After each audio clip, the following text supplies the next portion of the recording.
So we are a few days from two important dates. One is the Equinox, and the other one is the International Day of Peace. And both somehow set the floor for this dialogue in a way.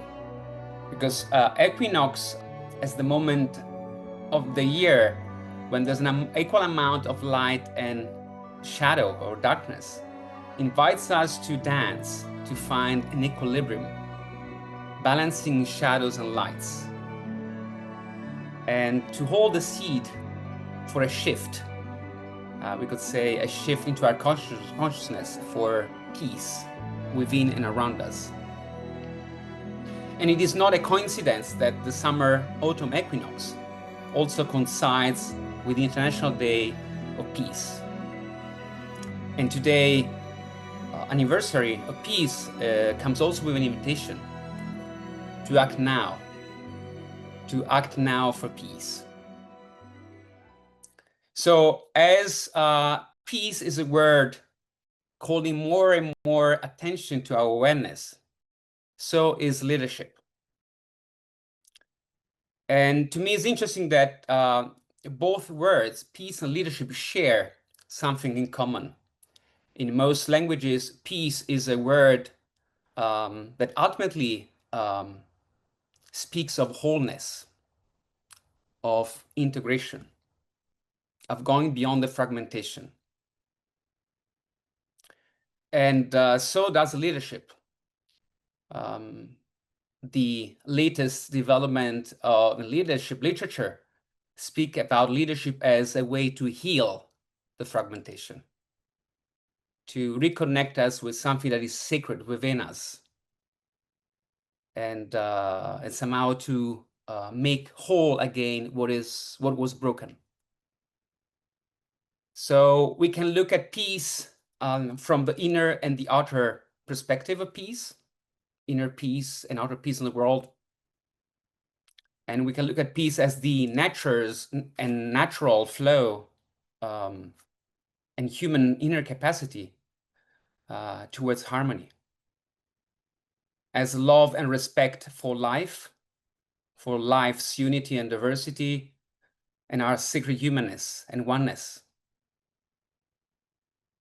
I like to see peace as the highest vibration in consciousness we can hold in our heart, the essential frequency of coherence we all tend towards in our heart consciousness.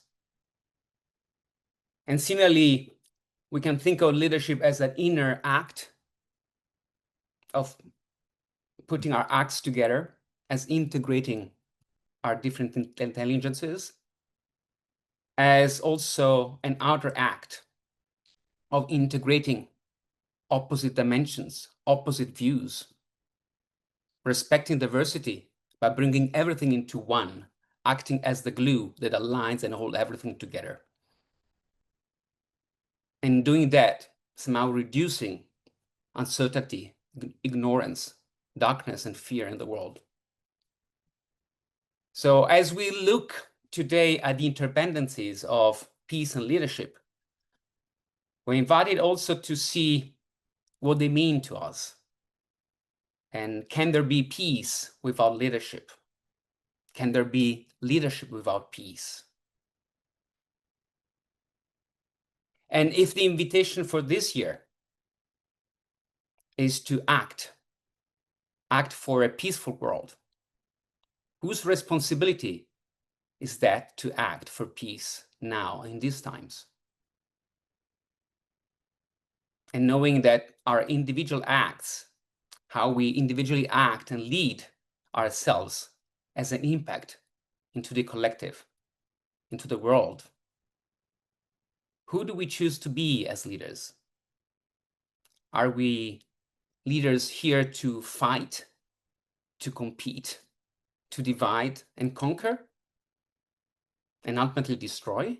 Or are we here to create, to cooperate, to integrate, to create new possibilities for us as a whole?